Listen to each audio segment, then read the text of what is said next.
Alrighty guys, what is going up? Welcome back to the best day trading, investing, money management channel on YouTube.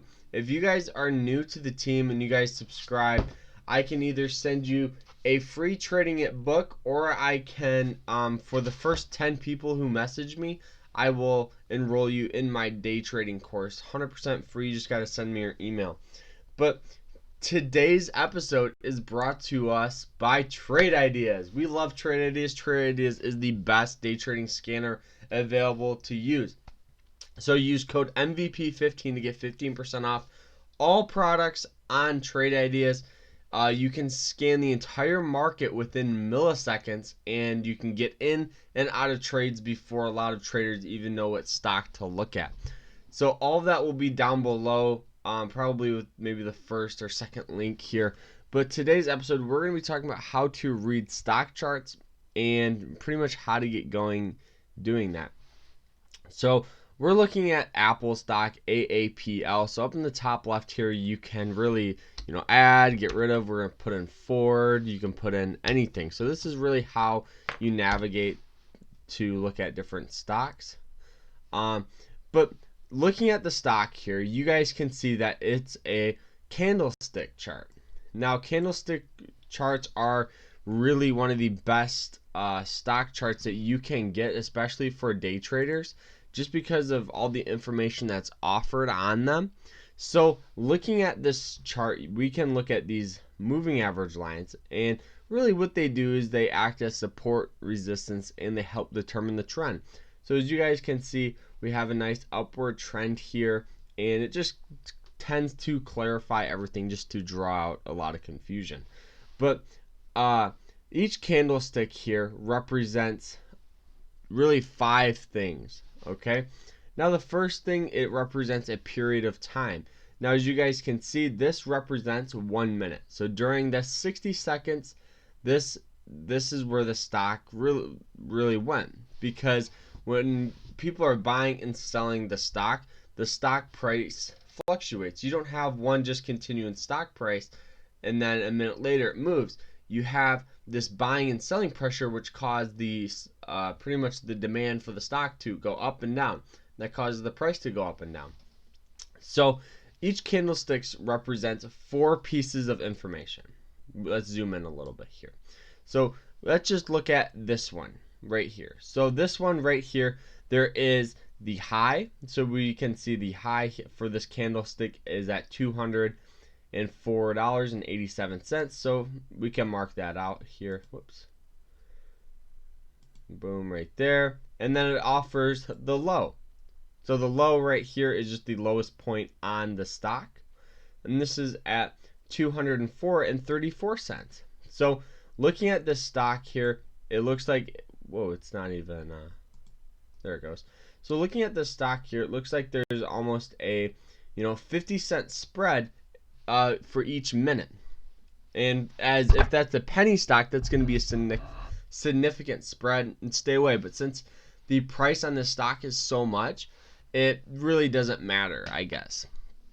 But then the other 2 pieces of information are the open and close price. So the open price tends to be right in line with this one right here. So as you guys can see, this opened at $204.40 right here.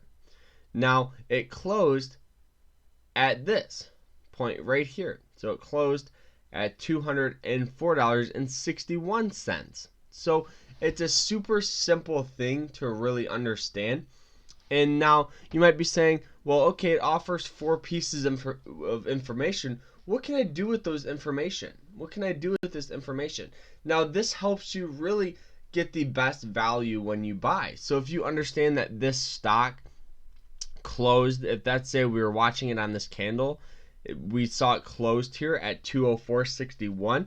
Maybe we can look for a dip buy if this stock dips down here, maybe at 204.50 or 204.51, because we're looking to get the best overall prices, and so we're not buying too high and selling too low, I guess. But really, it's a super simple thing to realize.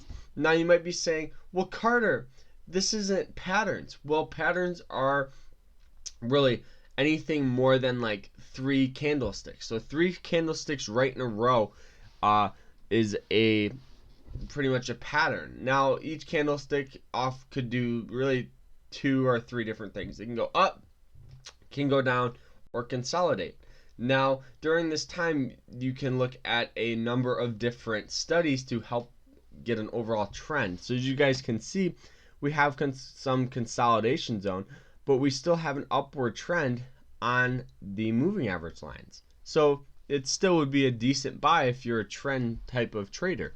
But also you can look for things that are called 1 minute micro pullback. So as you guys can see, we have this riding pressure right here. Now we have this micro pullback. Now we have this red candlestick come in.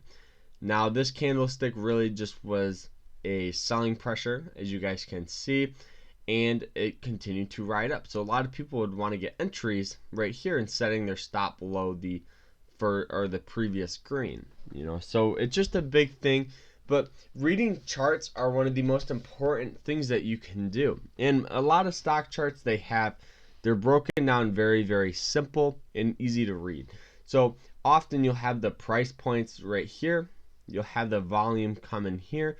Now you want to make sure that this right here you know what it means. So it's in thousands. Some stocks it could be in millions, depending on the float and where the stock tends to be.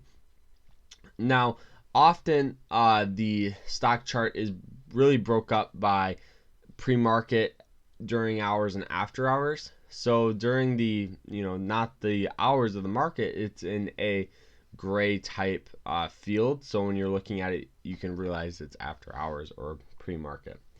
But reading a stock chart is honestly one of the most interesting things that you can do, because you can help get a gauge of where stock is before a breakout.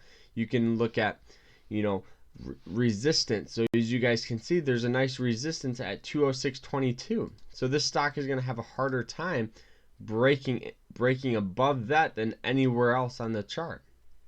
And if you read it really good, you can get shorts here, shorts here, and you could be up a significant amount of money.